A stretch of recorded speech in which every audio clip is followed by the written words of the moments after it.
This is gonna be fun. We are lending when you're lending. Are you lending?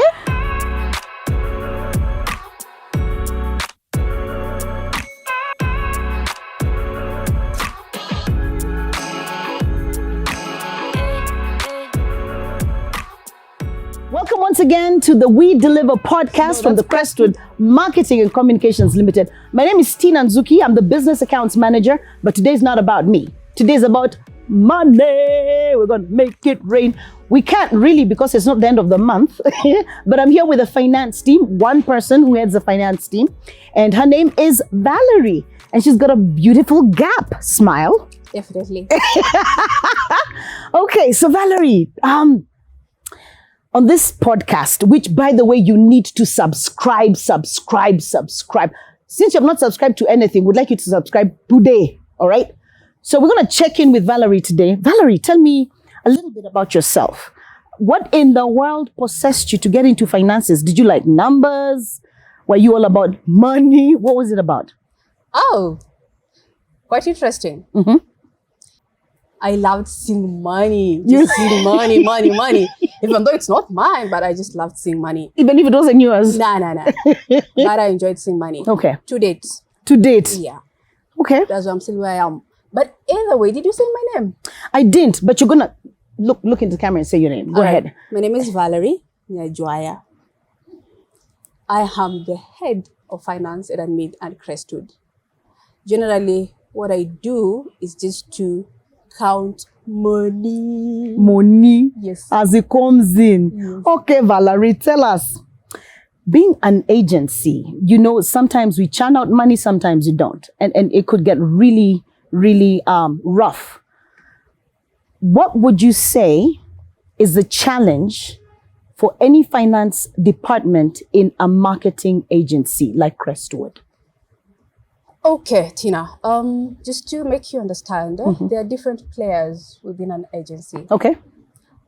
Technically, we would say that we have external and internal players within the agency. Internal players, we would say we have the personnel that people normally refer to employees. That will be us, teacher. That's us. That would be not such a good word to use, but the marketers appreciate the word employees. Employees, okay. So those are the key players in the internal setup. And we have the employer, who we call the governing body. And we also have technically clients. Our clients, we term them as internal players within the agency. All right. If we go external, we have the suppliers. Okay. These are people we reach out to when we get business. These are like the vendors. Yes. Okay. Yeah.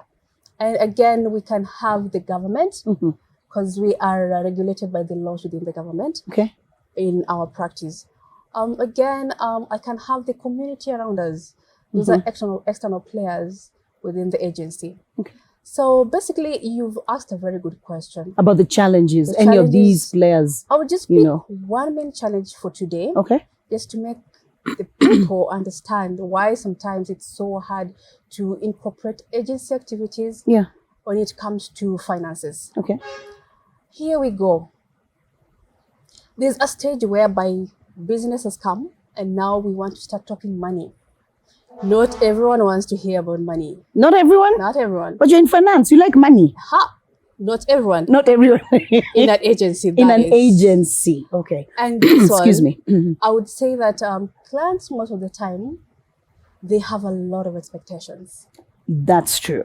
A lot. Okay. But maybe they don't understand how that is quantified at the end of the day. So the push and pull comes when now we start talking about quotations. Oh. Yes. So it's like a client comes with a dream. I have a dream to do A, B, C, D, and it's up to the agency to blow up this dream to make it a reality. Okay. Then when we begin to talk money, they're like, no, my dream cannot cost this much. Sure. Got it. So that's being the biggest challenge. Yeah. And you find that sometimes clients do not understand what personnel go through. Okay. There is time on this. These guys spend a lot of time just maybe creating something for clients.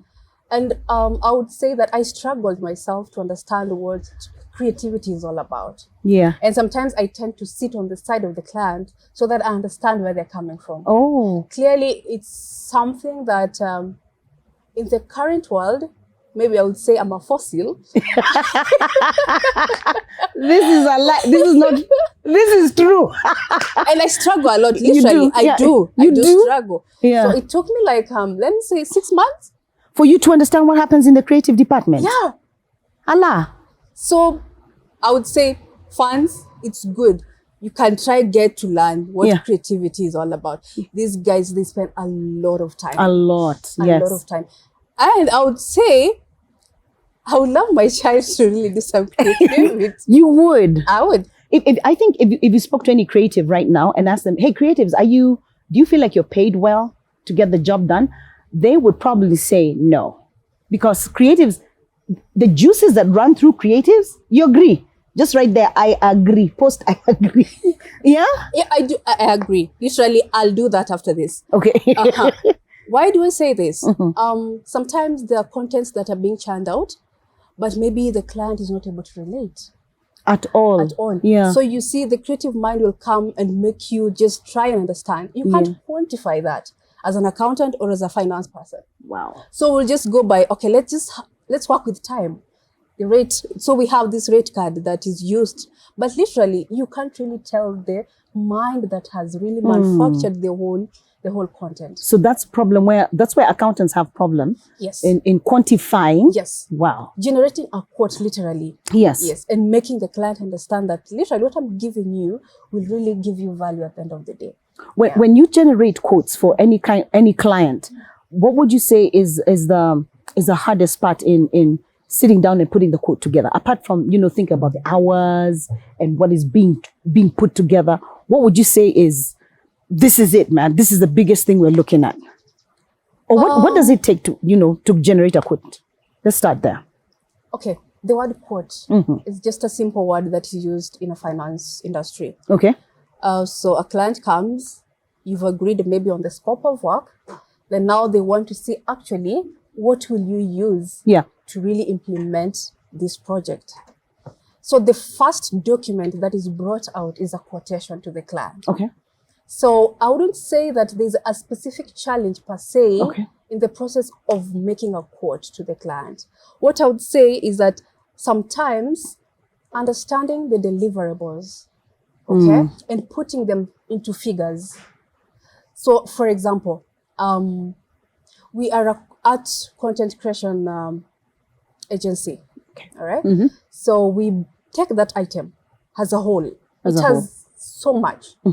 I could pick just but a few. The e-shots. Yes. The photography, the videography. Videography, right. So, these are skill set based stuffs. So you can't just say now I'm going to give myself 2 hours to do maybe a photo shoot.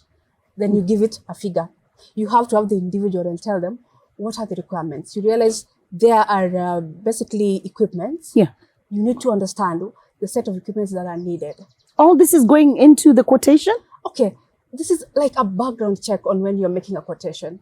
Wow. So that by the end of the day, the agency is not really losing money. Because what are we here for? What are we here remember for? What I love. Yeah. It's money. It's money. It's counting money. So you sit down with the creative team and say, so we're going to take A, B, C, D. I need to know this equipment. Is it available? Is it insured?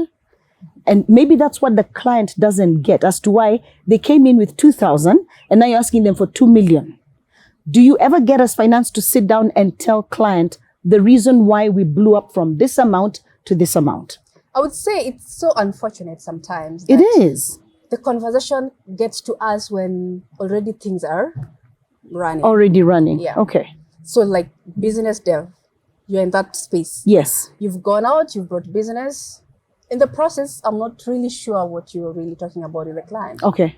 So you'll come and tell me, Valerie, I need headshots for a corporate company, maybe 10 people. Then, the question starts, where is the place? Yeah. I'm looking at the distance that the people are going to cover. Yes. That means I have to give traveling allowances. That is, you didn't even incorporate that in your discussion with the client, you see.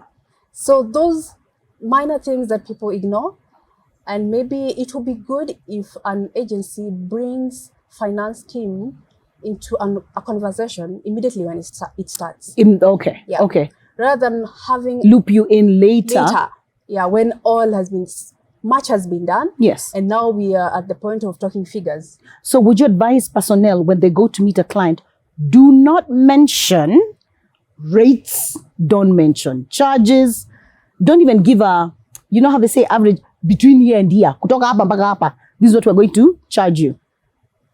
Would that advice come from finance? Don't mention. It would interest you to know that clients normally like ideas, and they normally want to relate ideas with money. Okay. And you can't just restrict individuals that when you go out there and you pitch to clients and they like the idea, you don't have to mention the money. Okay. We have a rate card that is set standard for the organization. But either way, sometimes we can go over and above in our quotations, not really sticking to the rate cards. Yes. Because we have to look at different other players within that budget. Okay. Yeah. Let's talk about campaigns. And the reason I want to bring up campaigns is because clients always come up with, I want a campaign, Christmas campaign, I want an Easter campaign. When does finance step in and say, that was a really good campaign? Is it when you see a lot of money or when you see a lot of action? When does personnel put a smile on an agency, account agency's face? Tina, that's a very, very tricky one. Is it really? It is trying to find out how do we measure success. Okay. Within finance. Yes. How do we measure success then within finance? Yeah. I would use a very, very silly word. Go ahead. When all the monies have hit the account. When all the monies have hit the account, jackpot. Okay. That will be the time that I'll say, surely this was a good campaign. Yeah. Let's go into private sector for a bit versus the government. So you have clients from both sides. You know, a lot of people wonder why you would say, or would wonder why the 120-day period, the 80-day period, 30-day period. Maybe as an accountant of an agency, you can maybe explain to us about that time period. What is that? And why does it vary per sector? Interestingly, it's not about the days. This happens a lot when we work with tenders, whereby maybe you're required to provide a security bond. And you're told it should maybe run for 180 days or 90 days or 270 days. This is in respect to the period when the project is expected to run. Okay. All right. So they want to feel that they are covered in case an agency or an organization has not been able to meet their end of the bargain. That's why those days are set. You know, if I tell you maybe I give you a project, then I'm assured there's a bank that has given me surety that we can cover the losses within 180 days.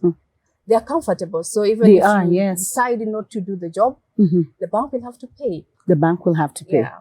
Okay. Going into still about payment, because, hey, by the way, you're still watching the We Deliver podcast from Crestwood Marketing and Communications Limited. And we're talking agency and finances. And this is our financial guru. Yura Naturipaga Huyu. And you're doing a great job. Let's discuss about the agency when it comes to breach of contract. We have set a particular quote or rate with the client. And along the way, unforeseeable circumstances either causes the budget to balloon or causes the client to step back and say, I am not able to continue. What happens in such a situation? Okay, once a contract is signed, it is binding for both parties. I would say that breach of contract happens or comes about when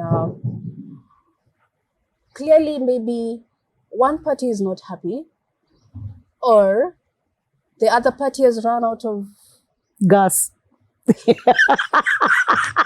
Not really. Money. Yeah. Money. Yeah. So then Then there's this issue of maybe sometimes you've gotten to understand really what the client wants, Yeah. but you still want to do more for the client.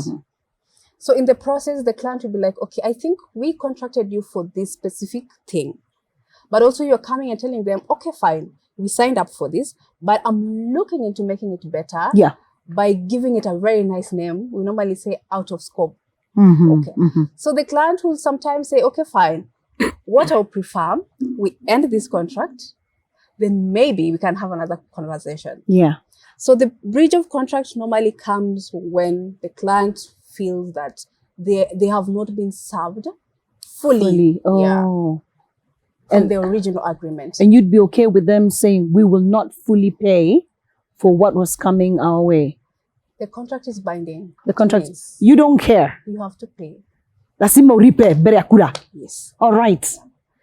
This could have probably been the shortest podcast ever in the history of Crestwood Marketing and Communications. But do you have a parting shot? Or like I say, a shorting part?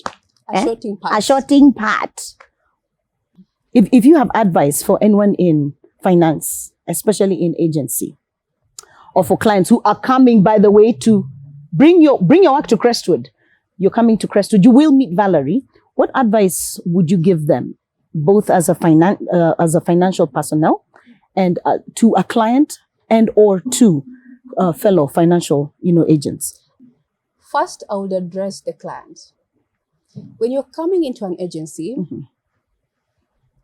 you have your expectations. And at the end of the day, you also want the agency to really meet your deliverables or your objectives. First thing, try and understand where they're coming from and listen to maybe the opinions that are given.